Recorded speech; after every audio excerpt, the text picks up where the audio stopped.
Hello विद्यार्थी मित्रों, आज આપણે સૂચકાંક પ્રકરણની અંદર સામાન્ય સૂચકાંકની ગણતરી કેવી રીતે થાય તે સમજીશું। સામાન્ય સૂચકાંકનો સૌથી પહેલા આપણે અર્થ સમજી લઈએ। સામાન્ય સૂચકાંક એટલે એવો સૂચકાંક કે એક જ પ્રકારની વસ્તુઓ જેવી કે ધાન્ય હોય તો ઘઉં, ચોખા, બાજરી, દાળ આ બધાનો સૂચકાંકનો ભેગો કરી સરવાળો કરી તેનો સરેરાશ કાઢવામાં आवा सूचकांक ने सामान्य सूचकांक कहे छे। आपणे अहींया स्वाध्याय 1.1 ना दाखला नंबर 4 ની મદદથી સામાન્ય સૂચકાંકની ગણતરી સમજીશું। દાખલા નંબર 4 ની વાત કરીએ પાઠ્યપુસ્તકની અંદર સ્વાધ્યાય 1.1 ની અંદર દાખલા નંબર 4 જે આપેલ છે તેની અંદર તમને બળતણ અંગેની 5 વસ્તુઓ જુદી જુદી આપેલી છે। વીજળી, ગેસ, દિવાસળી, કેરોસીન અને લાકડું આ 5 વસ્તુઓ આપેલી છે અને તેના માટે તે બાજે 5 વસ્તુના વર્ષ 2012 અને વર્ષ 2014 ના ભાવ આપેલા છે। બે વર્ષના ભાવ આપેલા છે। વર્ષ 2012 એ ભૂતકાળનું વર્ષ હોવાથી તેને P0 સંકેત આપી શકાય અને વર્ષ 2014 એ ચાલુ વર્ષ છે એવું ગણતરી કરી માનીને તેને સંકેત આપવામાં આવ્યો છે P1। એટલે આપણા માટે દરેક વર્ષ દરેક વસ્તુ માટે આધાર વર્ષ અને ચાલુ વર્ષના તમને ભાવ આપેલા છે। આ પરથી તમારે સામાન્ય સૂચકાંકની ગણતરી કરવાની છે। સામાન્ય સૂચકાંકમાં સૌથી પહેલા અગત્યની બાબત એ છે કે તમે અત્યાર સુધી જે રીતે સૂચકાંકની ગણતરી શીખ્યા છો જેનું સૂત્ર છે I = P1/P0 * 100 એટલે કે એને શબ્દોમાં લખવું હોય તો ચાલુ વર્ષનો ભાવ ભાગ્યા આધાર વર્ષનો ભાવ ગુણ્યા 100 એવી રીતે આપણને સૂચકાંક મળે છે। સૂચકાંક મળ્યા બાદ આ બધા જ વસ્તુઓના સૂચકાંકો મળ્યા બાદ તેમનો સરવાળો કરી તેની સરેરાશ મેળવવાની છે। તેની સરેરાશ મળે તેને વસ્તુના ભાવનો સૂચકાંક કહે છે। જો વિદ્યાર્થી મિત્રો આપણે આ દાખલાની ગણતરી કેવી રીતે કરીશું। સૌથી પ્રથમ વસ્તુ વીજળી આપેલી છે તેનો વર્ષ 2012 નો ભાવ છે 3 રૂપિયા અને 2014 નો ભાવ છે 3.5 રૂપિયા। તો હવે તેનો સૂચકાંકની ગણતરી કરવી હોય તો 2014 નો ભાવ 3.5 ભાગ્યા વર્ષ 2012 નો ભાવ ગુણ્યા 100 એટલે તમને સૂચકાંક મળશે 116.67। ત્યારબાદ વસ્તુ નંબર 2 ગેસ તેમાં વર્ષ 2012 નો ભાવ છે 345 અને 2014 નો ભાવ છે 370 તો 370 ભાગ્યા 345 ગુણ્યા 100 એટલે સૂચકાંક મળશે 107.25। ત્યારબાદ વસ્તુ નંબર 3 દિવાસળીની વાત કરીએ તો દિવાસળી એમ વર્ષ 2012 નો ભાવ હતો 1 રૂપિયા જ્યારે વર્ષ 2015 નો ભાવ છે 1.5 રૂપિયા એટલે કે 1.5 રૂપિયા તો 1.5 ભાગ્યા 1 ગુણ્યા 100 કરવાથી તેનો સૂચકાંક મળશે 150। વસ્તુ નંબર 4 કેરોસીન જેમાં વર્ષ 2012 નો ભાવ છે 15 રૂપિયા અને વર્ષ 2014 નો ભાવ છે 20 રૂપિયા તો 20 ભાગ્યા 15 ગુણ્યા 100 કરવાથી તેનો સૂચકાંક મળશે 133.33। ત્યારબાદ અંતિમ વસ્તુ જેમાં બળતણ તરીકે લાકડું આપેલું છે। લાકડાનો ભાવ હતો વર્ષ 2012 માં 15 રૂપિયા 12 રૂપિયા તો વર્ષ 2014 નો ભાવ હતો 15 રૂપિયા તો તેનો સૂચકાંક શોધતી વખતે 15 ભાગ્યા 12 ગુણ્યા 100 એટલે કે તેનો સૂચકાંક મળશે 125। આવી રીતે દરેક વસ્તુઓનો અલગ અલગ સૂચકાંકની ગણતરી કરવાની છે। દરેક સૂચકાંક મળ્યા બાદ બધા જ સૂચકાંકોનો સરવાળો જે આપણે અહીંયા કરેલો છે જે 632.25 આવ્યો છે। હવે આ સૂચકાંકના સરવાળાને જેટલી વસ્તુનો સરવાળો કરે જેટલી વસ્તુના સૂચકાંકનો સરવાળો કર્યો હોય એટલા વડે ભાગવાનો રહેશે એટલે સામાન્ય સૂચકાંક બરાબર સૂચકાંકનો સરવાળો ભાગ્યા જેટલી પણ વસ્તુના સૂચકાંક હોય એટલે આપણે અહીંયા 5 વસ્તુઓ છે તો ભાગ્યા 5 કર્યા છે તો ભાગ્યા 5 કરવાથી આપણને સૂચકાંક વસ્તુઓનો સામાન્ય સૂચકાંક મળશે 126.45। આ દાખલામાં તમને લોકોને વિદ્યાર્થી મિત્રો એક સવાલ પણ પૂછવામાં આવ્યો છે કે વર્ષ 2012 ની સરખામણીએ વર્ષ 2014 માં બળતણના ભાવોમાં શું ફેરફાર થયેલો છે અને કેટલો ફેરફાર થયેલો છે તેના માટે નીચે આપણે અર્થઘટનમાં આવો સવાલ જો પૂછ્યો હોય તો દાખલામાં આપણે કંપલસરી ફરજિયાતપણે અર્થઘટન લખવું જરૂરી છે। તો અર્થઘટક એવું નીકાળી શકે કે વર્ષ 2012 ની સાપેક્ષે એટલે કે સરખામણીએ વર્ષ 2014 ના બળતણના ભાવોમાં 126.45 માઈનસ આધાર વર્ષનો સૂચકાંક વિદ્યાર્થી મિત્રો 100 હોય છે એટલે કે વર્ષ 2012 માં દરેક વસ્તુનો ભાવ 100 હતો એવું માને આધાર વર્ષનો સૂચકાંક હતો 100 126.45 માઈનસ 100 એટલે કે વસ્તુઓ બળતણના ભાવમાં 26.45% નો વધારો થાય છે વિદ્યાર્થી મિત્રો આ હતી સૂચકાંક સામાન્ય વસ્તુના સામાન્ય સૂચકાંકની ગણતરી થોડીક જ ક્ષણોમાં આપણે અત્યાર સુધી આપણે લોકો અચલ આધારની રીત પરંપરાગત આધારની રીત અને સરેરાશ અચલ આધારની રીતના દાખલા અગાઉના વિડિયોઝમાં જોયા છે હવે આપણે એવા દાખલાઓના સૂત્રો સમજીશું કે જેની અંદર અચલ આધારના અત્યાર સુધી તમને વસ્તુઓના ભાવ કે વેતન એવી કોઈ માહિતી આપવામાં આવતી જુદા જુદા વર્ષો માટે પરંતુ હવે એવા દાખલા અને એવા દાખલાઓની ગણતરી કરવાની છે કે જે દાખલાની અંદર તમને કાં તો અચલ આધારિત સૂચકાંક આપેલા હશે કાં તો પરંપરિત આધારના સૂચકાંક આપેલા હશે તેના પરથી તમારે બીજા કોઈ સૂચકાંકની ગણતરી કરવાની છે મતલબ કે અચલ આધારિત તમને સૂચકાંક આપ્યા હશે તો તમારે તેને પરંપરિત આધારમાં ફેરવવાના છે અને પરંપરિત આધારના સૂચકાંક આપેલા હોય તો તેને તમારે અચલ આધારમાં ફેરવવાના છે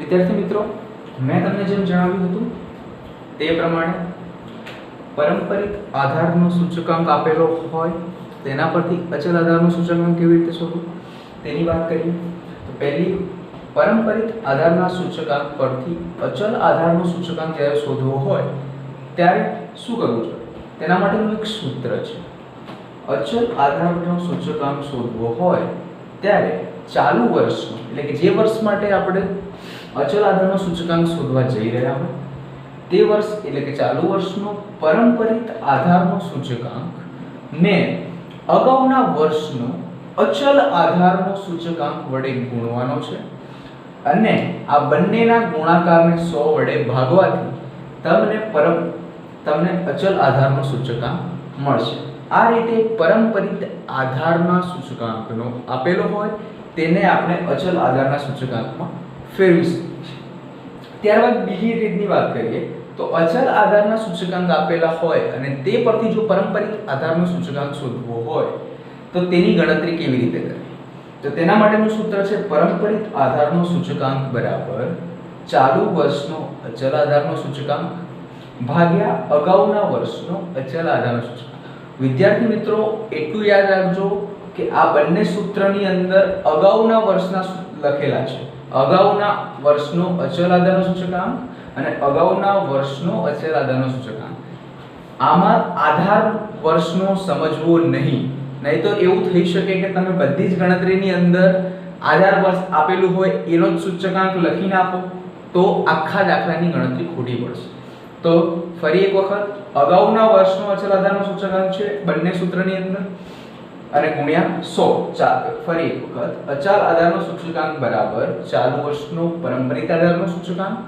ગુણ્યા અગાઉના વર્ષનો અચલ આધારનો સૂચકાંક ભાગ્યા 100 અને રીત નંબર 2 જ્યારે અચલ આધારના સૂચકાંક પરથી પરંપરિત આધારના સૂચકાંકની ગણતરી કરવાની હોય ત્યારે પરંપરિત આધારનો સૂચકાંક બરાબર ચાલુ વર્ષનો અચલ આધારનો સૂચકાંક ભાગ્યા અગાઉના વર્ષનો અચલ આધારનો સૂચકાંક ગુણ્યા 100 આ સૂત્રોની મદદથી આપણે દાખલાની ગણતરી જોઈએ વિદ્યાર્થી મિત્રો હવે આપણે દાખલા નંબર 2 સ્વાધ્યાય 1.2 ની અંદરના દાખલા નંબર 1 ની સમજીને પરંપરિત આધારના સૂચકાંક પર અચલ આધારના સૂચકાંકની ગણતરી સમજીશું વિદ્યાર્થી મિત્રો જ્યારે પણ તમને દાખલામાં એવું સ્પષ્ટ રીતે કહેલું હશે કે અચલ આધારના સૂચકાંકની ગણતરી કરો ત્યારે તમારે વિદ્યાર્થી મિત્રો એવું સમજવાનું છે કે પરંપરિત આધારના સૂચકાંક તમને આપેલા છે અને તમારે અચલ આધારના સૂચકાંકની ગણતરી કરવાની છે વિદ્યાર્થી મિત્રો દાખલામાં તમને ખાલી જે સૂચકાંક શોધવાનો છે તેની જ માહિતી આપેલી હશે તે સિવાયનો સૂચકાંક તમને આપેલો છે એવું તમારે સમજવાનું છે તેનું સૂત્ર ફરી એક વખત રિપીટ કરાવી દઉં. અચલ આધારનો સૂચકાંક બરાબર ચાલુ વર્ષનો પરંપરિત આધારનો સૂચકાંક, એટલે કે જે સૂચકાંક તમને પહેલાથી આપેલો હશે તે સૂચકાંક ગુણ્યા તેના અગાઉના વર્ષનો અચલ આધારનો સૂચકાંક. એટલે વિદ્યાર્થી મિત્રો યાદ રાખો કે વર્ષ 2008 માટે તમે જે અચલ આધારનો સૂચકાંક શોધશો એ વર્ષ 2009 ની ગણતરીમાં ઉપયોગ લેવામાં આવશે. એટલા માટે જો વર્ષ 2008 નો સૂચકાંક અચલ આધારનો સૂચકાંક જો ખોટો હશે તો આગળના બધા જ સૂચકાંકોની ગણતરી ખોટી થઈ જશે. એ માટે ખૂબ જ સાવચેતીપૂર્વક આ દાખલાની ગણતરી કરવી જરૂરી છે. દાખલાની અંદર વર્ષ 2008 થી લઈને વર્ષ 2014 સુધી કૃષિ ઉત્પાદનના સૂચકાંક આપેલા છે. આવું તમને લખેલું આપેલું છે બુકની અંદર, પણ તમારે એવું માનવાનું છે કે અચલ આધારનો સૂચકાંક શોધવાનો છે તો તમને પરંપરિત આધારના સૂચકાંકો આપેલા છે, જે ક્રમશઃ 100, 110, 95, 108, 120, 106 અને 110 છે. હવે આ સૂત્રમાં જે રીતે રકમો મૂકીને આપણે બધા જ વર્ષના સૂચકાંકોને જે પરંપરિત આધારના છે તેને અચલ આધારના સૂચકાંકમાં ફેરવીશું. દાખલાની અંદર તમને એવું પણ જણાવેલ છે કે આધાર વર્ષ 2008 ને લેવાનું છે. વિદ્યાર્થી મિત્રો તમે જાણો જ છો કે વર્ષ 2008 માટે અચલ આધારનો સૂચકાંક હંમેશા 100 જ હોય, કેમ કે આધાર વર્ષનો સૂચકાંક હંમેશા 100 છે. તો તેની ગણતરી એવી રીતે થશે કે ચાલુ વર્ષનો પરંપરિત આધારનો સૂચકાંક 100 છે ગુણ્યા 100, એટલે કે અચલ આધારનો સૂચકાંક પણ 100 થશે કારણ કે એ આધાર વર્ષ છે, ભાગ્યા 100 એટલે કે અચલ આધારનો સૂચકાંક મળશે 100. ત્યારબાદના વર્ષની વાત કરીએ વર્ષ 2009. વર્ષ 2009 દરમિયાન પરંપરિત આધારનો સૂચકાંક છે 110. તો સૌથી પહેલા તો ચાલુ વર્ષ એટલે કે વર્ષ 2009 ની ગણતરી કરી રહ્યા છે તો વર્ષ 2009 એ આપણું આપણા માટે ચાલુ વર્ષ થશે. તો ચાલુ વર્ષનો પરંપરિત આધારિતનો સૂચકાંક 110 ગુણ્યા અગાઉના વર્ષનો અચલ આધારનો સૂચકાંક, મતલબ કે અગાઉના વર્ષનો અચલ આધારનો સૂચકાંક અહીંયાથી તમને મળશે. આજે આ નવું તમારો જવાબ આવી રહ્યા છે દાખલાની અંદર એ આ 100 જે આપણો અચલ આધારનો સૂચકાંક મળ્યો અગાઉના વર્ષનો અચલ આધારનો સૂચકાંક તે આનો ઉપયોગમાં લેવાનો છે. તો 110 ગુણ્યા 100 ભાગ્યા 100 બરાબર તમને જવાબમાં મળશે 110. તેવી જ રીતે વર્ષ 2010 ની વાત કરીએ તો તેમાં પરંપરિત આધારનો સૂચકાંક છે 95. તો ચાલુ વર્ષનો પરંપરિત આધારનો સૂચકાંક છે 95 તેમજ એને કોના વડે ગુણવાનો છે અગાઉના વર્ષના અચલ આધારનો સૂચકાંક. તો અગાઉના વર્ષનો અચલ આધારનો સૂચકાંક આવ્યો છે 110. તો 95 ગુણ્યા 110 ભાગ્યા 100 કરવાથી તમને વર્ષ 2010 નો સૂચકાંક મળશે 104.5. વિદ્યાર્થી મિત્રો મેં તમને અગાઉ પણ જણાવ્યું કે આ જે જવાબ જો કદાચ ભૂલથી પણ ખોટો આવી જાય તો અહીં પછીના બધા જ સૂચકાંકોનો જવાબ તમને ખોટો મળશે. એટલે આ દાખલાની ગણતરી ખૂબ જ સાવચેતીપૂર્વક કરવી જરૂરી છે. વર્ષ 2011 જેમાં પરંપરિત આધારનો સૂચકાંક આપેલો છે 108. તો 108 ચાલુ વર્ષનો પરંપરિત આધારનો સૂચકાંક 108 ગુણ્યા અગાઉના વર્ષનો અચલ આધારનો સૂચકાંક 104.5 ભાગ્યા 100 એટલે તમને ચાલુ વર્ષનો અચલ આધારનો સૂચકાંક મળશે 112.86. વર્ષ 2012 ની વાત કરીએ તો વર્ષ 2012 માટે પરંપરિત આધારનો ચાલુ વર્ષનો સૂચકાંક 120. તો 120 ગુણ્યા અગાઉના વર્ષનો અચલ આધારનો સૂચકાંક 112.86 ગુણ્યા ભાગ્યા 100 બરાબર અચલ આધારનો સૂચકાંક મળશે 135.43. ત્યારબાદ વર્ષ 2013. વર્ષ 2013 દરમિયાન પરંપરિત આધારનો સૂચકાંક છે 106. 106 ગુણ્યા અગાઉના વર્ષનો અચલ આધારનો સૂચકાંક 135.43 ભાગ્યા 100 એટલે જવાબ મળશે 143.56. લાસ્ટ અને અંતિમ વર્ષ 2014. વર્ષ 2014 માં પરંપરિત આધારનો સૂચકાંક આપેલો છે 110. તો 110 ગુણ્યા અગાઉના વર્ષનો અચલ આધારનો સૂચકાંક એટલે 143.56 ભાગ્યા 100 એટલે સૂચકાંક મળશે 157.92. વિદ્યાર્થી મિત્રો આ જે દાખલાની ગણતરી તમને મેં સમજાવી છે તે પરંપરિત આધારના સૂચકાંક આપણને આપેલા હોય તે પરથી અચલ આધારના સૂચકાંકની ગણતરી કરવા માટેની હતી. આવો જ સેમ દાખલો, સરખો દાખલો સ્વાધ્યાય 1.2 ની અંદર દાખલા નંબર 4 માં આપેલો છે, તો તમે તેનો જાતે ગણવાનો પ્રયત્ન કરો. હવે પછી આપણે પારંપરિક આધારના સૂચકાંકની શોધવો કઈ રીતે તેની ગણતરી વિશે સમજીશું. એટલે કે અચલ આધારનો સૂચકાંક આપણને આપેલો હોય અને તે પરથી આપણે પારંપરિક આધારનો સૂચકાંક કઈ રીતે શોધવો તેની ગણતરી જોઈશું.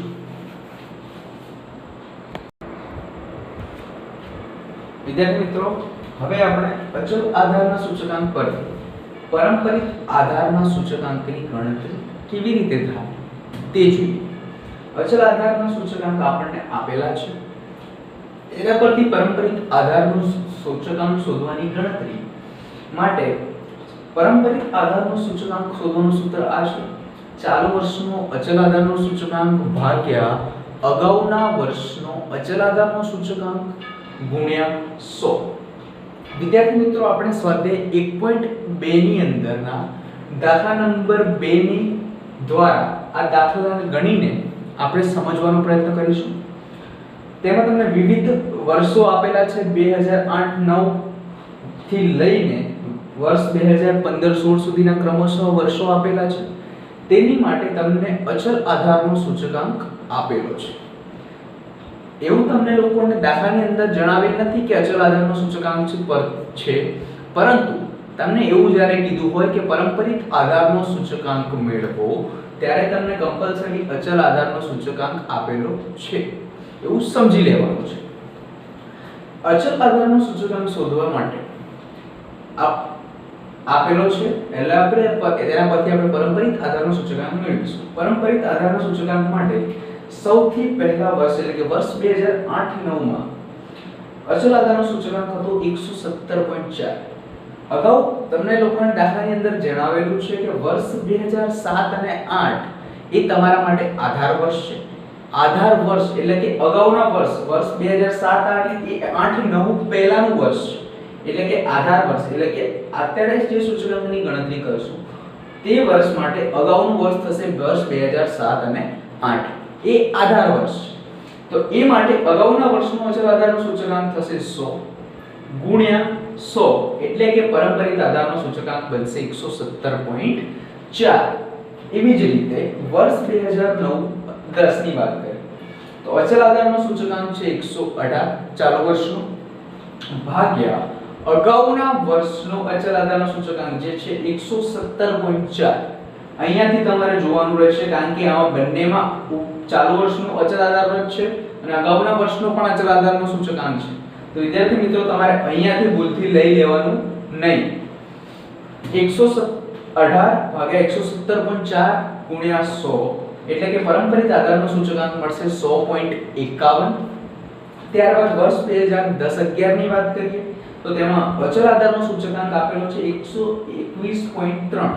તો ચાલુ વર્ષનો અચલ આધારનો સૂચકાંક 121.3 ભાગ્યા તેના અગાઉના વર્ષનો અચલ આધારનો સૂચકાંક 118 ગુણ્યા 100, એટલે કે સૂચકાંક મળશે 102.80.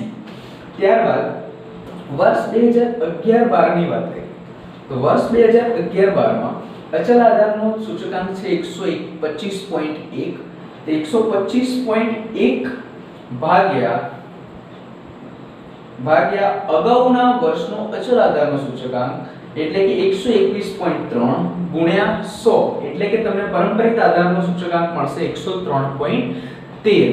ત્યારબાદ વર્ષ 2013-14 ની વાત કરીએ તો અચલ આધારનો સૂચકાંક છે 128.4.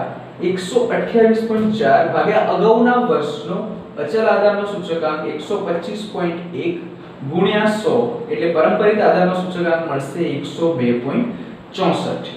વર્ષ 2014-15 માટે અચલ આધારનો સૂચકાંક છે 131.6. 131.6 ભાગ્યા અગાઉના વર્ષનો અચલ આધારનો સૂચકાંક જે આપેલો છે 128.4 ભાગ્યા 128.4 ગુણ્યા 100, એટલે સૂચકાંક મળશે 102.49. લાસ્ટ વર્ષ જે વર્ષ 2015 દાખલાની 15-16 દાખલાની અંદર આપ્યું છે તેમાં અચલ આધારનો સૂચકાંક છે 134.6. ચાલુ વર્ષનો સૂચકાંક થશે અચલ આધારનો 134.6 ભાગ્યા અગાઉના વર્ષનો અચલ આધારનો સૂચકાંક થયો 131.6 ગુણ્યા 100 એટલે કે પારંપરિક આધારનો સૂચકાંક 102.28. આવી રીતે વિદ્યાર્થી મિત્રો આપણે પારંપરિક આધારના સૂચકાંક આપેલા હોય ત્યારે અચલ આધારના સૂચકાંક શોધવાના અને અચલ આધારના સૂચકાંક આપેલા હોય તેના પરથી આપણે પારંપરિક આધારના સૂચકાંક કેવી રીતે મેળવવા તેની વિગત આપણે જોઈએ.